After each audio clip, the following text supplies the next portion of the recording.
This particular Pixel has had a rough day, and it's not quite over yet. It's time for a teardown and a review from the inside. Let's see how repairable the Pixel really is.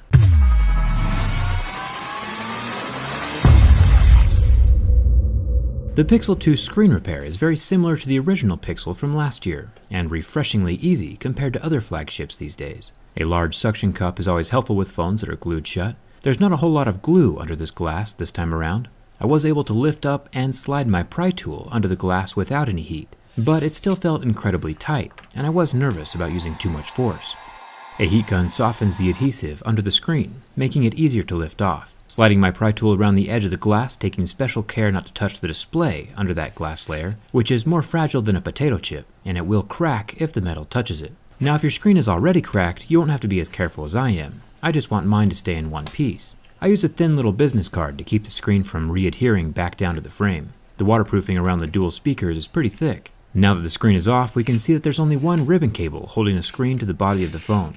I would say the two most important things to remember during the screen removal process is to not bend or put too much pressure on the glass, and to not damage the ribbon cable along that bottom of the display as you're cutting through the adhesive. It's as fragile as paper. I'll fold the screen over gently and unscrew the two T5 screws holding the silver bracket over the screen plug. It's a pretty tight connection, but it will unsnap just like a little Lego, allowing us to remove the screen and get a look at the 12 screws holding the midframe to the phone.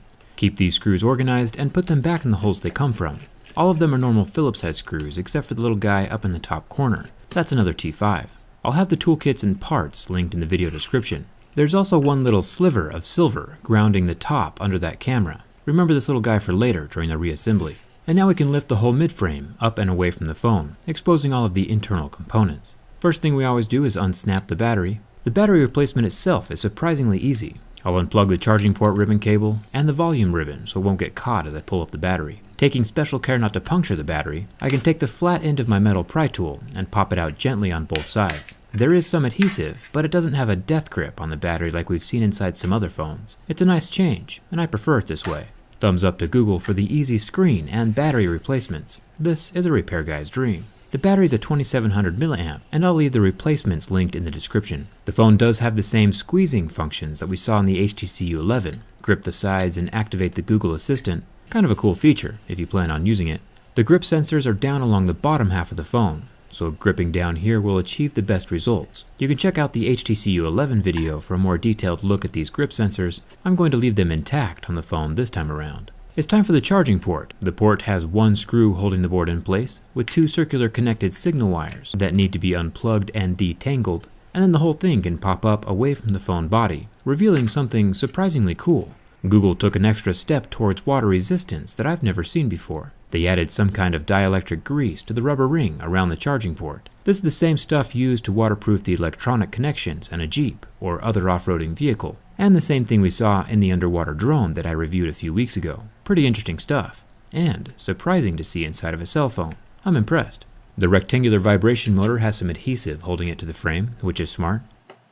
The bottom loudspeaker is different than the top loudspeaker, and it has the same style of connection that we saw inside my clear Nintendo Switch video. The little microphone on the other side has a rubber boot around the edge that sits up tight against the white water-resistant screen sitting over the hole next to the charging port. That helps keep water out. Jumping up here to the top of the phone, we have the motherboard and the SIM card tray that needs to come out. No expandable memory on the Pixel 2, but Google does offer unlimited storage until the year 2020. After that, you'll still get to keep what you uploaded, but anything new, you'll either have to pay for, or it gets compressed into a lower format. I took out one screw along the right side of the motherboard, and another screw by the metal tape that I told you to remember earlier, and then the whole motherboard can lift up and away from the frame, still held in place by the fingerprint scanner ribbon with some yellow tape over the top. I'll remove that tape and unsnap the ribbon, then the motherboard is free for us to explore.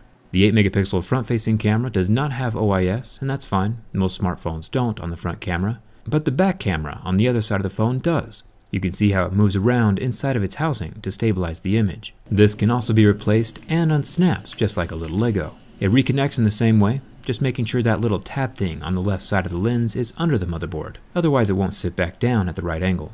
Pulling down the copper shielding from the fingerprint scanner, the scanner itself is glued very securely to the back housing. It has its own layer of water resistance, but I can push it through from the backside, so replacements are an option if the software allows it.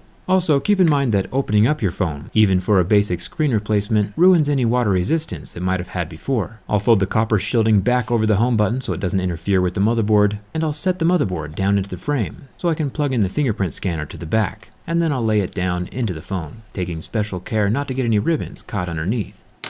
There are 2 screws on the right and left sides of the motherboard, and then I'll snap in the bottom 2 squeeze sensing ribbons. Each of them have their own Lego style connector that plugs into the motherboard. The charging port is next, with its dielectric grease going back into the charging port slot and getting the vibration motor and loudspeaker back in their own correct positions on the frame. The one little screw next to the vibration motor on the board will hold it all in place for now. The white signal wire needs to be plugged in and then rerouted through the plastics that hold it in place. The black signal wire as well. Plug it in first and then tuck it in the lines where it belongs. The battery goes in place next. I'm just reusing the same gentle adhesive that was holding it in place the first time around. Then I'll plug in the volume and power buttons, as well as the charging port extension ribbon that comes up from the bottom of the phone over the battery. And lastly, the battery itself gets plugged into the motherboard. There's one little sensor array attached to the midframe that needs to come off. I'll push that off the frame with my tweezers and then plug it into the motherboard first, leaving the little niblet standing straight up and down so it can adhere to the midframe again after I set it down into the phone. Now that the midframe is in place, I will snap it into the lower frame. There will be 12 additional screws sandwiching everything together in one solid piece. There are also 2 metallic grounding tape straps at the top and top left of the phone. The phone's probably fine without it if you don't wrap them around and touch the frame, but if you're actually going to use your phone, or doing this for a customer, make sure you get those back in place, just in case. The replacement screens will probably come with their own adhesive, but if not, simple double-sided tape will do just fine. I'll have some linked in the video description, along with some of the other replacement parts. The screen with its silver bracket and 2 screws is back into place, and it's good as new. Mostly. Okay, not really, but at least it still works.